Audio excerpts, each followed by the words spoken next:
Hai đội này gần song song với nhau đấy. Quân Yên, Đông Thớp Ngăn nhau đấy. Ngang cả đấy rồi nào. Thì đây sẽ nào. Đi.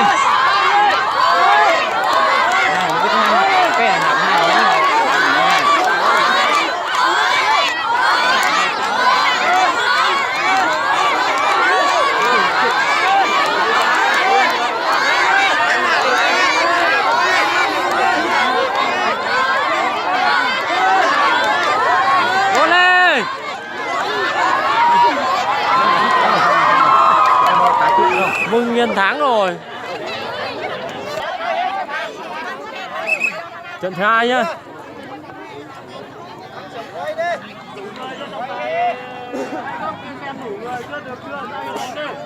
Không bắt chỉ là mệt lắm. Ai ông kia không đủ ai đâu, đủ người để báo đây. Đủ rồi, đủ rồi. Cố lên bạn ơi. Nghe nhá. Nghe nhá.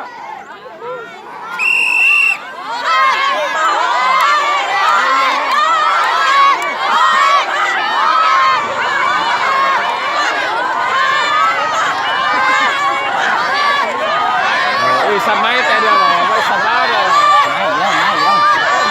Chật chân thế. Phải là chuẩn ra muốn lên. Ô, không thuế cả, không thuế ơi. Không thuế đâu. Đây cái đâu, đang cái này. Cái này là muốn ăn tăng 2 không? Nào, đi các bạn. Việt Nam mới chung kết. Khai Hoàng Muôn Yên nhá.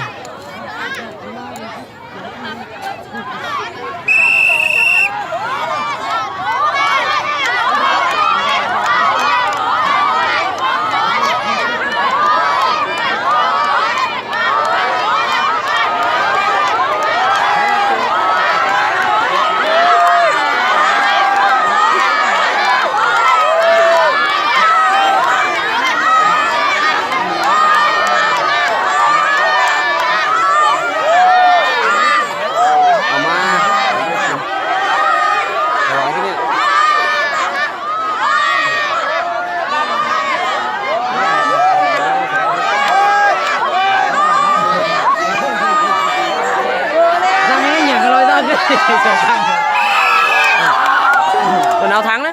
Khai Hoang à? Kìa, bản Muông à? Muông thắng à? Ô nhỉ. Quẩy thế nhỉ? Khai Hoang chứ. Khai Hoang quá. Bê.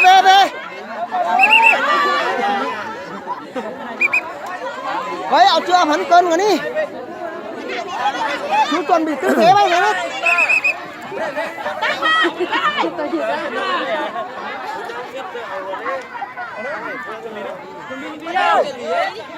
Tư thế chú chuẩn bị tít cho chắc cái.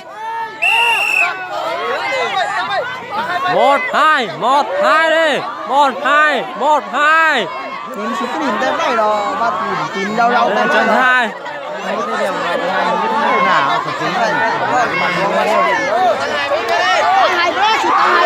Một tiền anh trai rồi nè. Chuẩn bị đâu? Áo đâu? 2, 3 chắc á. 2, 3. Cố đây. Chưa bay để chưa rồi. Cố đây. 2, 3. Cố đây.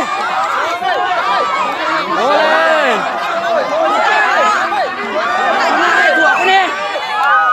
Muôn Yên đang thắng rồi. Nhất rồi.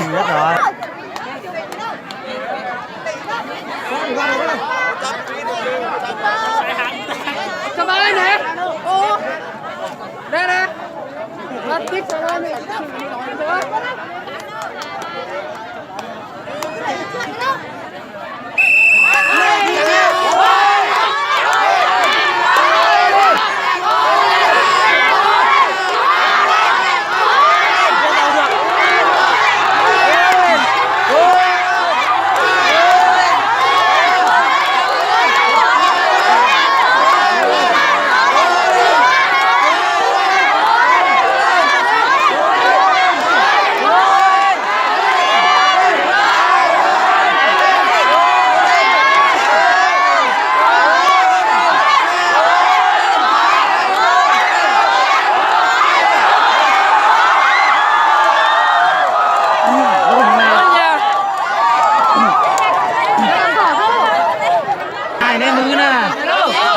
ảo thế nhai mướn vậy đó nhai phải chi ơi nhai mướn nhai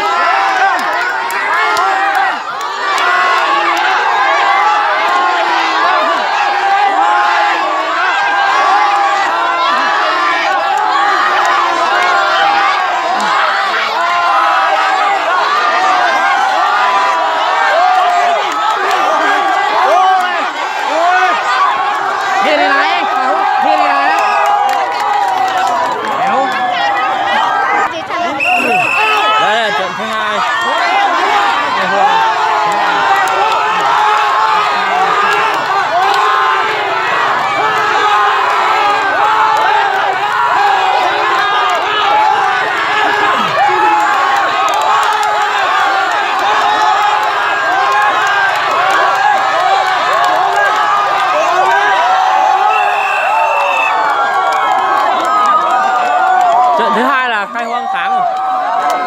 Kéo đi kéo dìm dây dìm.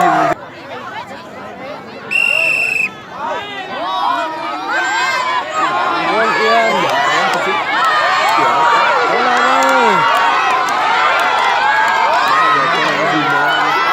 Muôn Khai Hoang 9A. Muôn 9A. Em kia kiểu đấy chắc người xếp được. Kiểu đấy không đó. Cô ấy không đà đâu. Muôn Yên thắng rồi, chắc. Cứ dạng xem dạng hả? Rồi, có tố ý rồi. Giờ, thắng rồi, Muôn Yên.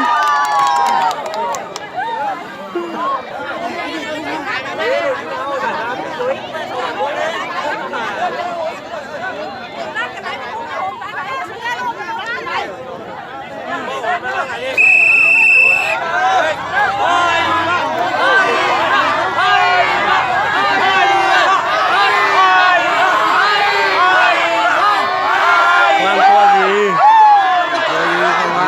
Nó không được kết. Muôn Yên đã thắng rồi. Thế là sao không ăn tiền thôi à?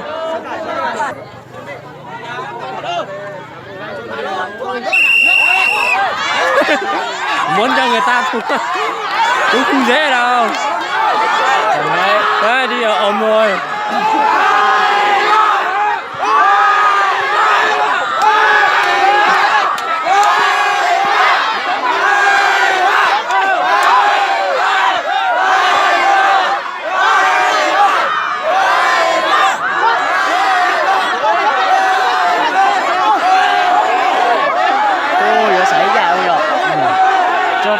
Nó xíu đâu, đó là nó sâu nó to. Nó ra xíu đây. Cô lên.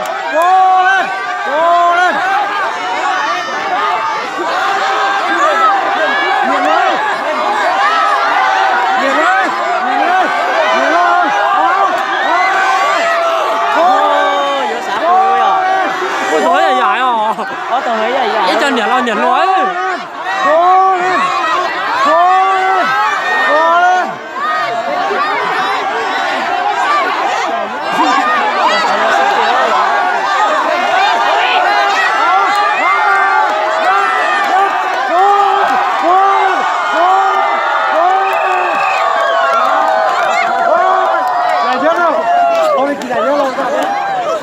Ôi tôi là coi kiểu như của lo hay phải có chế nè.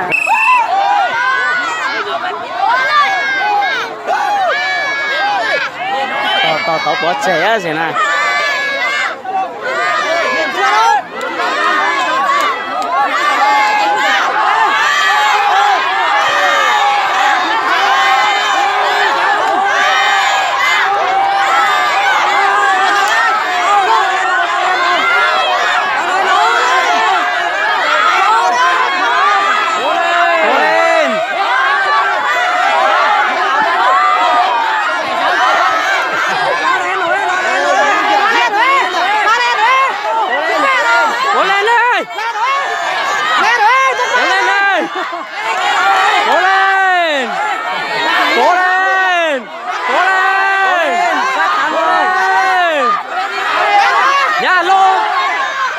Đừng có ngã đây.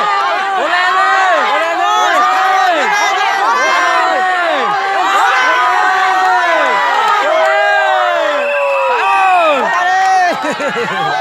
Thắng rồi.